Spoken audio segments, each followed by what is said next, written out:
hello! This is more of a kind of video essay type video. So if you enjoy it, please remember to like and subscribe, because I would like to make more of them. God, I love a shameless plug at the start of the video. Anyway, enough of that. Today is the day I'm finally reviewing Hyperia. Even though I rode it on the opening day, I just couldn't think of anything to say. What just happened? That is definitely my new number one, definitely. What on earth just happened? Wow. I am reading off a script right now, because otherwise I'd just be sitting here not knowing what to say. The ride is the best the UK has ever seen, and will definitely bring some more even cooler, well, maybe not even cooler, but just as cool rides in the future, and is talked about just as much, if not more, than Voltron at Europa Park, which is over double the length and has world record breaking stuff. But here's how Hyperia could be the best, not only in the UK, but in the world. First impressions are everything, and I think the area looks quite nice other than the Burger King. I can let them off in the plants, as they were in a hurry to open it as soon as possible, and I think the actual ride plaza looks smart and presentable. The theme tune is really good, I don't care what you have to say, Jalucius. The theme song on it is also pretty questionable. Yeah, I see you. Anyway, then you get into the queue. I'm in the ride for the vampire queue. Yeah. Oh crap! Which I can let them off a little bit less on. The only theming is some little boards and that say trapped or whatever on them. Tell me about it, trapped? This cow pen queue? We've only been in a cow pen queue all day. But wowzers! Yeah, what I'd do is maybe add some things that Hyperia herself has added.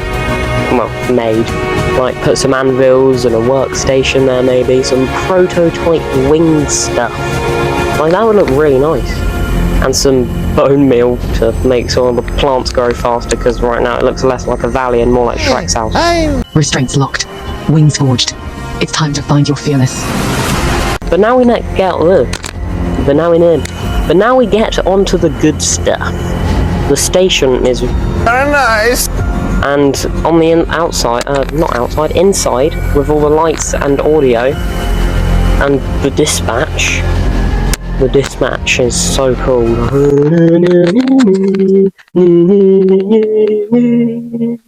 Hyperia Mac products. Hyperia Mac products. The ride itself is just incredible. Like, it's the best ride I've ever done for now. And it's been a long time coming for the UK. Like, our last height record breaker was 30 years ago. That was the tallest in the world when it opened, the big one. Bet you did know that. I bet you did. But imagine if instead of having those trims on the splashdown, it just kept on going. Like, I know Thorpe didn't have that much, well, they did have money, but they don't have too much money, and they can't be spending it on double the length of the ride because they just don't have the money. Well, they might do now. The queues have been like 60 minutes or whatever. But let's say they have unlimited money just for this video. The turn out of the station is really good. We're talking about the ride now. The script is pretty bad. The turn out of the station is really good with the interaction you get with the queue. Then that lifter was so good. With the music and the views, just wow. Then that drop is amazing. Like, people are saying it's the best in the world, and I can see why. It's insane. Then going up into the junior Inelman, it's not really junior though, is it? It's massive. You're kind of like recovering after what's just happened on the drop, and then you get whipped around and thrown out your seat before dropping down again and getting your ride photo taken. Which, to be fair, is probably the best.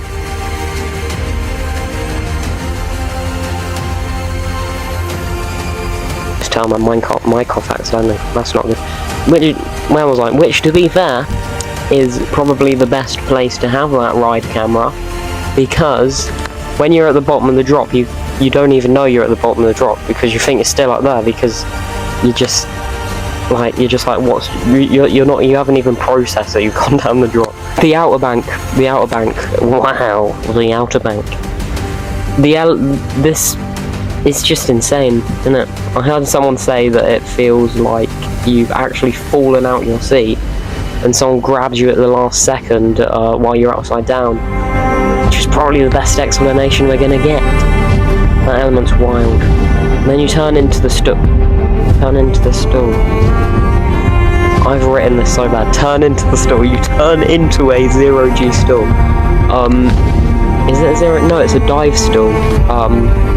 Yeah, I'm getting everything wrong. You go into the stool and you're upside down for so long. Like, you can have some cheese and crackers with Wallace and Gromit. Like, you're up there for so long. The stool's my favourite bit because I love a good inversion, me.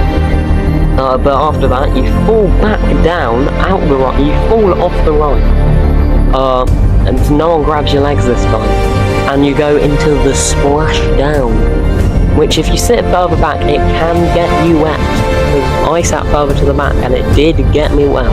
It can't anymore, because I think it's off. Like, they've had it off for a good couple months, which, hell, because I've done it, and I got wet a bit. No wonder you're not getting wet, like, they're not using it.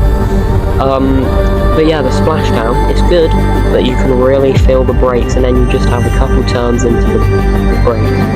The airtime here into the brakes is very nice. If instead of the splashdown, or maybe even if they kept the splashdown but didn't have the trims, or maybe had less powerful trims, and it just went into tons more elements, like, they could do a lot more of that ride than they have. They could do a heck of a lot more. A hype of a lot more than that doesn't make sense. Like, I've seen No Limits POVs where people have made, like, really long versions of Hyperia that are, like, double the length, and the elements are still amazing. Some of them even better than the ones that we've, well, some of them are going to be better than a break run, aren't they? But yeah, imagine if that was there. Imagine if Thorpe Park did have the money, and then they could make some mental out and back layout, and then it would, like, if they did that, if they'd have had the money and they'd have done that, and they'd have put some decent theming on it, because it doesn't need too much theming. Like, Ride to Happiness, that doesn't have too much theming. It has some nice plants and a nice little indoor bit and the station, but other than that, it hasn't really got any. Oh, and the water that you go under on top of.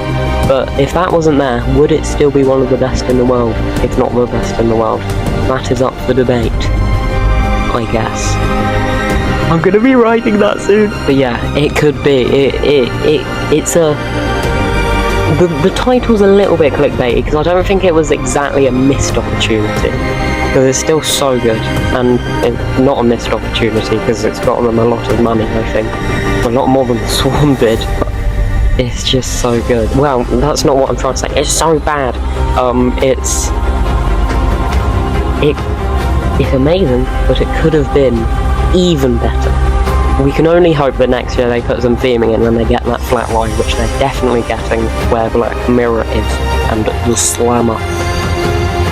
But we shouldn't be putting our hopes up too much for Thorpe Park, Alton Towers, everywhere like that, because they're all going to be absolutely abolished when Universal comes. So we'll just wait for that, eh?